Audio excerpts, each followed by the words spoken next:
Secretary Clinton told the Council on Foreign Relations that the administration's approach of rebuilding traditional alliances and acting multilaterally as opposed to relying on military power is beginning to show dividends.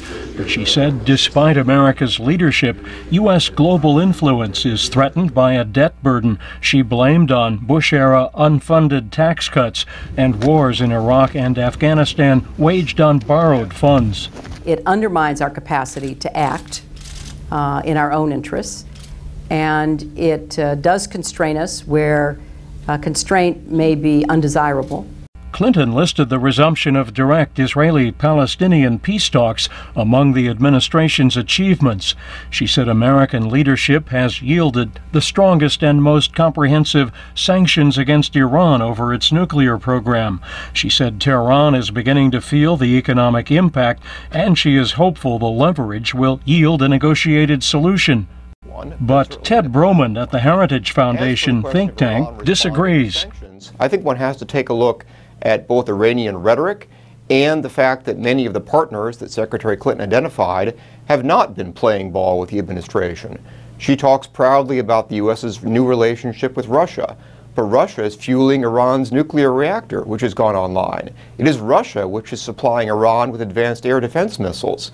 Clinton said in answer to a question that the United States will continue to support freedom and human rights inside Iran, which she said is morphing into a military dictatorship with a religious ideological veneer. She said the United States wants to avoid injecting itself into Iranian politics and is cautiously optimistic about Iran's long-term future. I think that there is a very very sad confluence of events occurring inside Iran that I think eventually, but I can't put a time frame on it, the Iranian people themselves will respond to. Clinton also made her most extensive comments thus far on plans by a Christian minister in Florida to burn copies of the Quran to mark the anniversary of the terrorist attacks on the United States on September 11, 2001. She said she hoped the clergyman, as an act of patriotism, will reconsider his plans.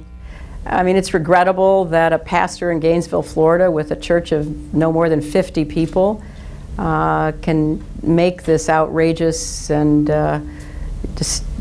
distressful, disgraceful plan and get, the world's attention. But that's the world we live in right now.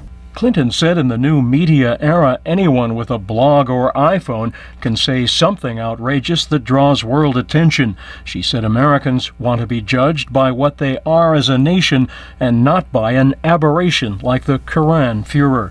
David Gollust, VOA News, the State Department.